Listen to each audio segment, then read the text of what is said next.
This is the Big O Show. This is the Big O Show. Panizo. How are you? How about that, man? Congratulations, man. Very Thank you. well deserved.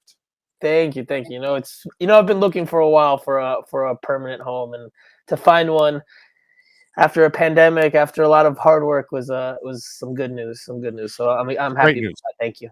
Great news, and I'm happy for you because I know how hard you work, and you definitely deserve it. And I'm always supportive of your run here locally and doing your Happy, thing. happy. So Yeah. I'm always behind you, my Appreciate brother. it, brother. So Appreciate it. really happy for you, my man. And I know you've gone through some tough times too here lately. So Yeah. also Yeah. prayers to that.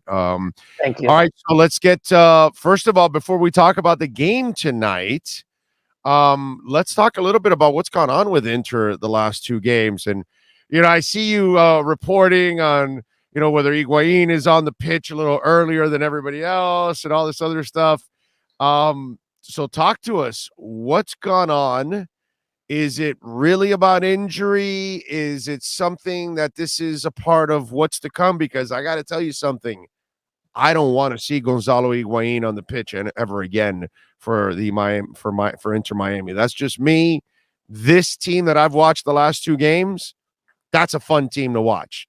Even their mistakes are fun because they're fast and they're athletic and they run into those mistakes, which you know what?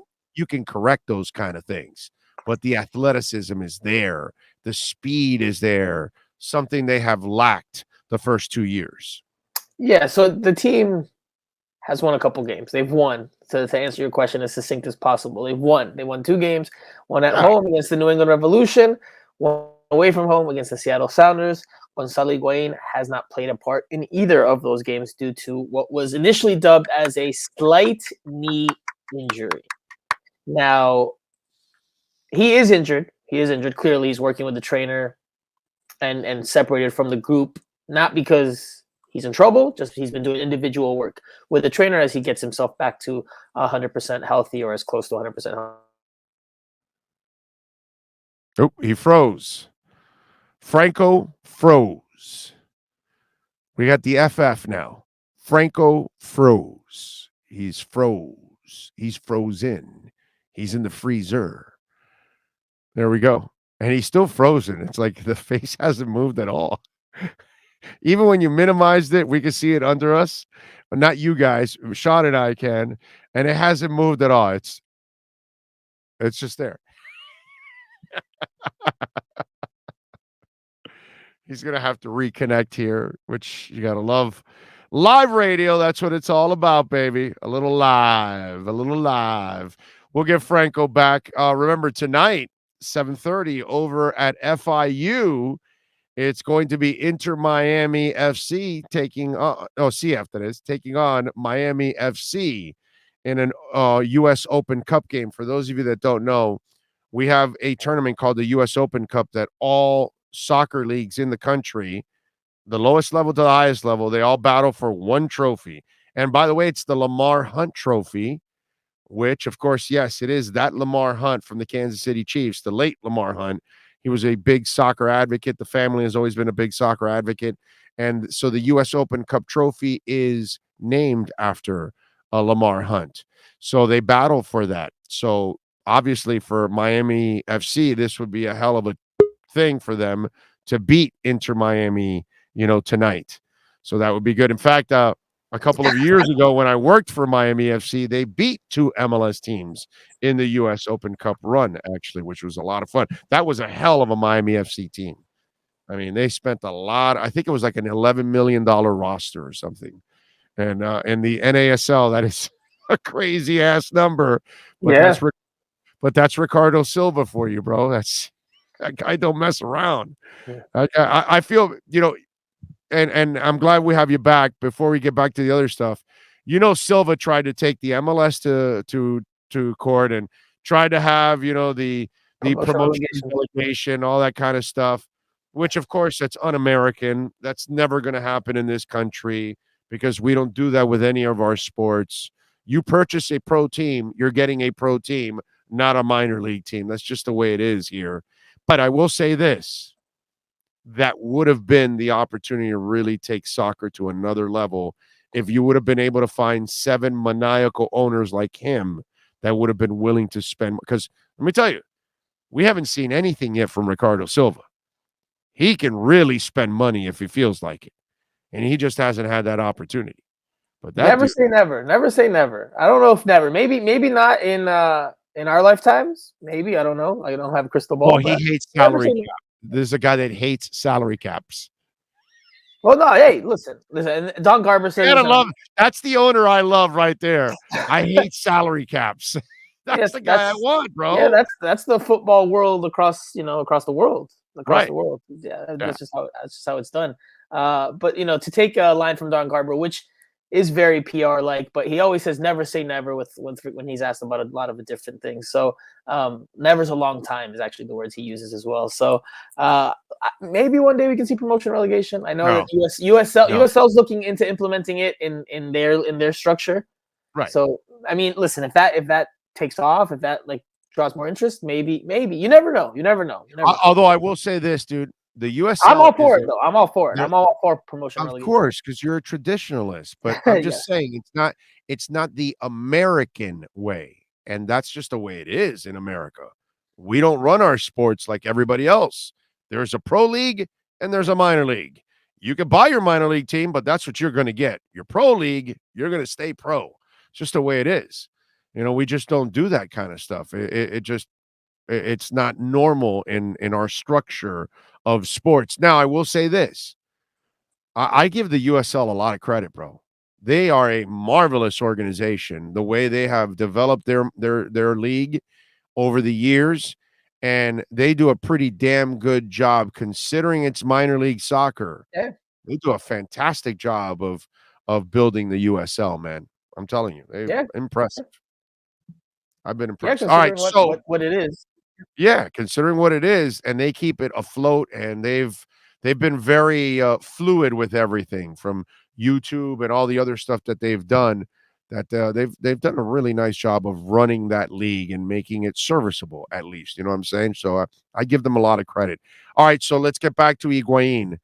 Yep. So we know he's injured. So we know he's trying to get back. What is Phil going to do with him? What's your gut tell you? Does he put him back and take the complete rhythm out of this team?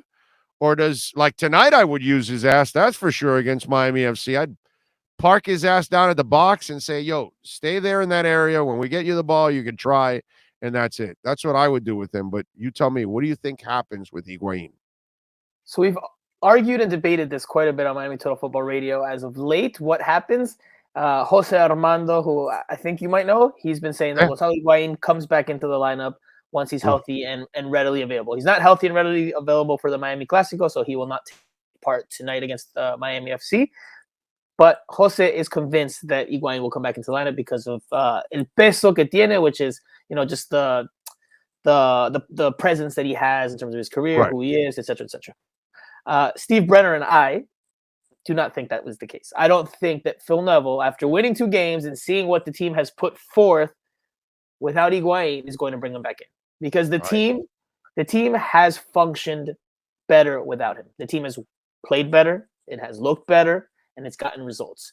So as a head coach, maybe here and there you might give Leonardo Campana a rest if he's tired or whatever. He's dealing with a little injury. I'm with you there. At the back end of a game, right. The 80th minute, 75th minute, I bring him in to give, or I'm down by 1, and I want somebody else with Campana back down there because to Higuain's credit, okay, as much as he's been a disappointment, he has set up some fabulous passes in the box for several people in the 2 years that he's been a better 10 than a 9, unfortunately. Well, that's what he's wanted to play lately for sure. So. Yeah, I know, but he's really not that. It's just you're almost doing it by default because he physically can't play the 9 in this league. Exactly. So that's why I don't think he's going back into the lineup when he's healthy and readily available.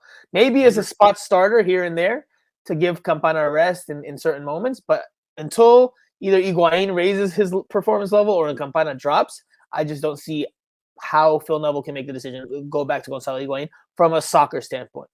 And this is something I had a debate with Jose on the podcast this week, is that I don't like Jose's Jose's opinion is that Gonzalo Higuain has to come back in because of who he is, and if he's not starting, how's he going to take that? How's that going to impact the locker room?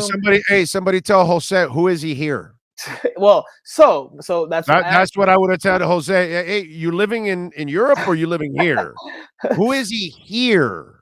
I just go from a soccer standpoint. Just go from a soccer standpoint. That's my point. Phil Neville I cannot imagine that Phil Neville will say we have to put him back into the lineup because that's who he is and we need him in there because the team doesn't work well with him in there. It hasn't. And you just touched on something that, look, he gets criticized for, rightfully so, but I think that it's not an excuse for him, but physically he's at an advanced stage in his career. He was never the most physically gifted player in his career. He's too slow for this league. Right. So now imagine now that he's older.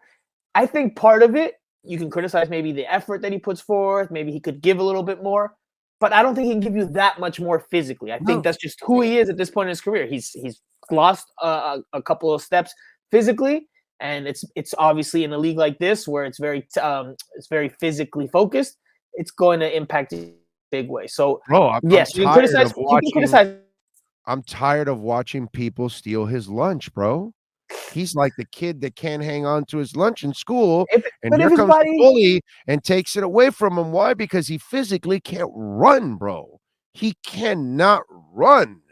It's if his body doesn't respond to him in that way anymore. If the body can't give you that output, then that's what it is, and that's why I don't think in this league, with what you've gotten from Campana right now, I don't think he walks back into the starting lineup when he's healthy and available. And I'll add one more thing. I hate to say this, but I have to say this. And you could tell Jose this. You need a finisher. Campana has proven to be more of a finisher than Higuain ever has been so far because he's ruined more opportunities than he's actually made. And that's one thing that's also stood out with Higuain, that time and time again, when he's had opportunities to close, he has failed miserably a whole bunch of times. And I won't go that far. Neville has to look at this and go, my ass is on the line.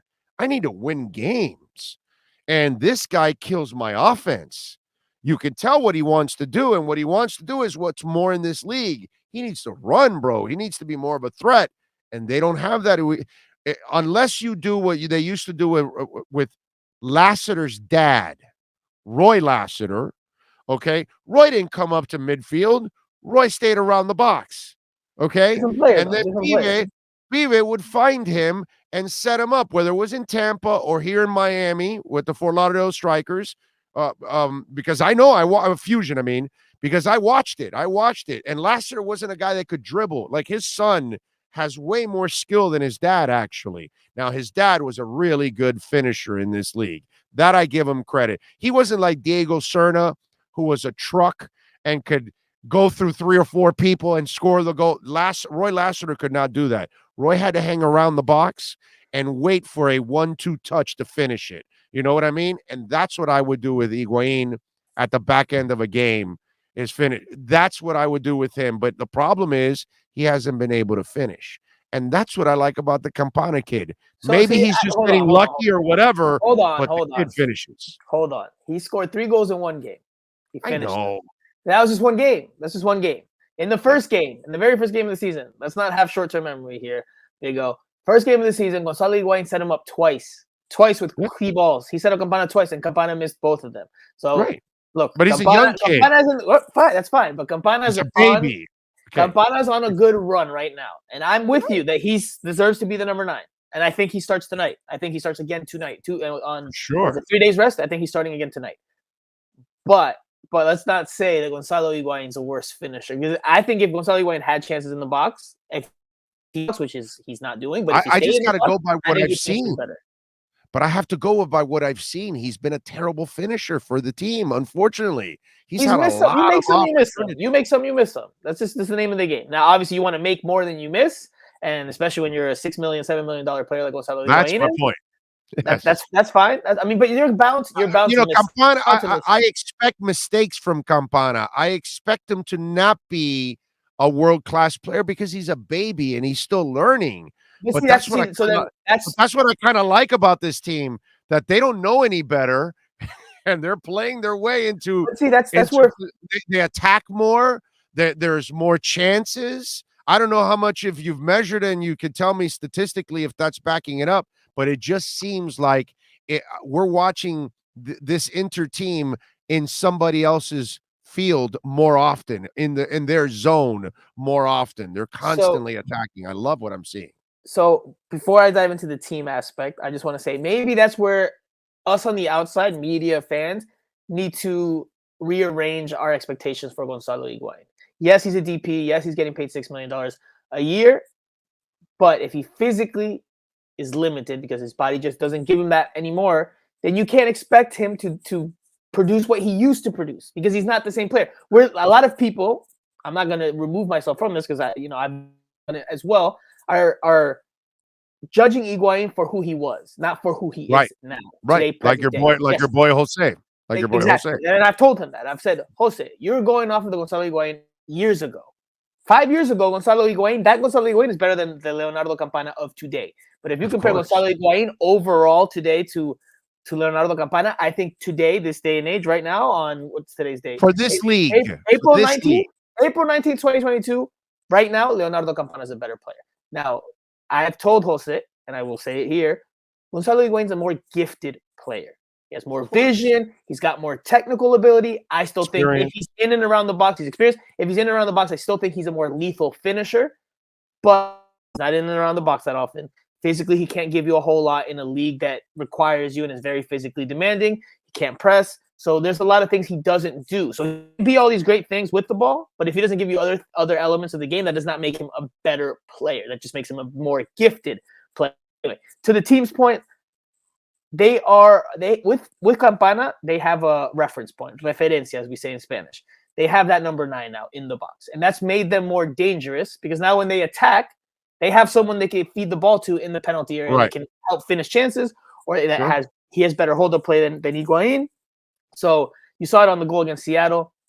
He receives a pass from Robbie Robinson. He draws. If you didn't catch this detail, go back and watch the play of the goal again. Hot.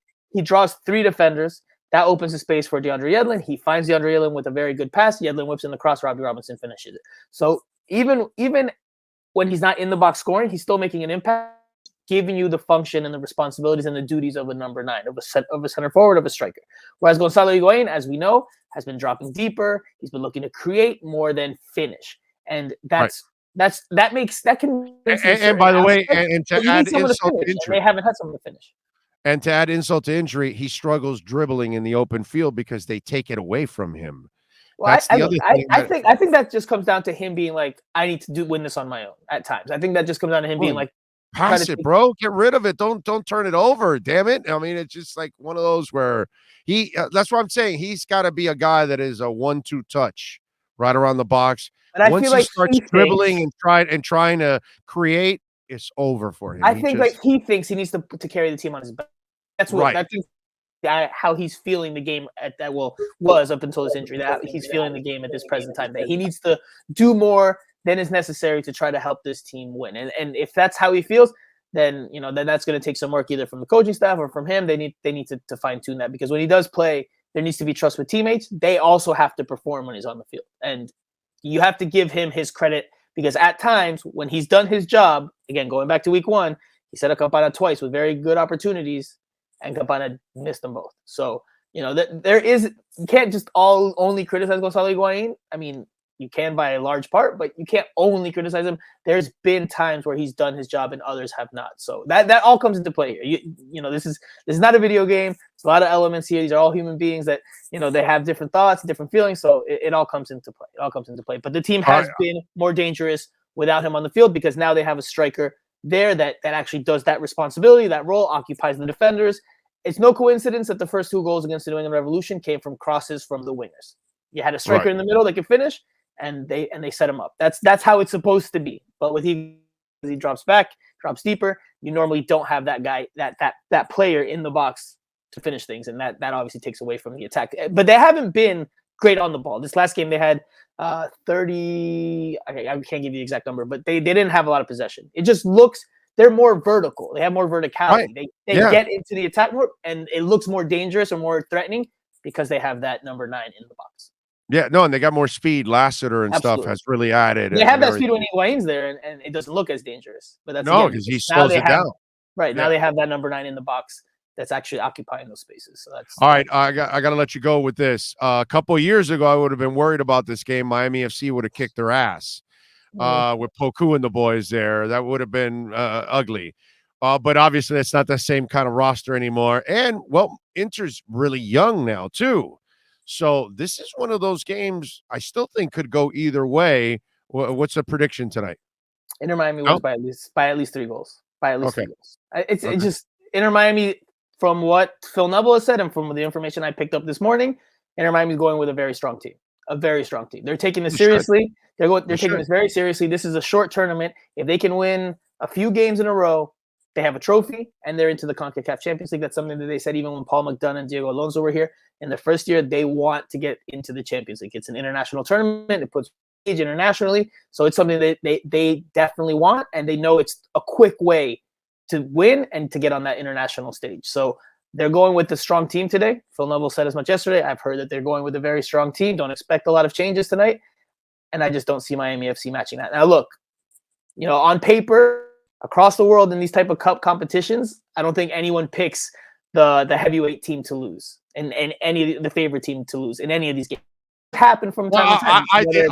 I did a couple of years ago because I was, Miami FC, and I said, yeah, we're going to beat Orlando, and we beat Orlando. So right, so it can happen. And this beat game Atlanta. This game and can we go beat to Atlanta. Then we lost to Chicago, and I was stuck in the can go to airport. penalty kicks. This game can go to penalty kicks if it's tied. So it's not out of the realm of possibility, but my personal opinion, given how serious Inter Miami is taking it, they're coming out with all their weapons. They're going to win this game by at least 3 goals. Maybe Miami FC gets 1, and that's a consolation prize, and that makes it interesting for certain moments. But I just think Inter Miami's quality is higher, and that'll show. I don't have the lineups for the Orlando game. You watched that Miami FC won, but I imagine there were mixed lineups for the MLS teams. Yeah, definitely. Exactly. Yeah.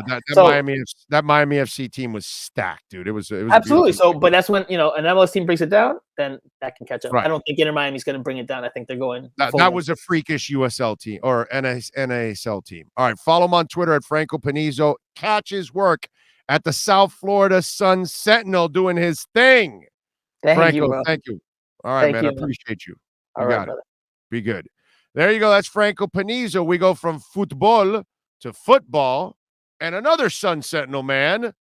Where's the Pittsburgh Post-Gazette? Anyway, Omar Kelly is next.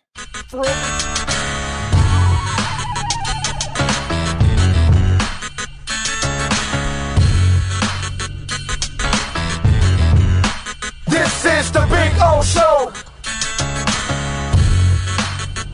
This is the Big O Show.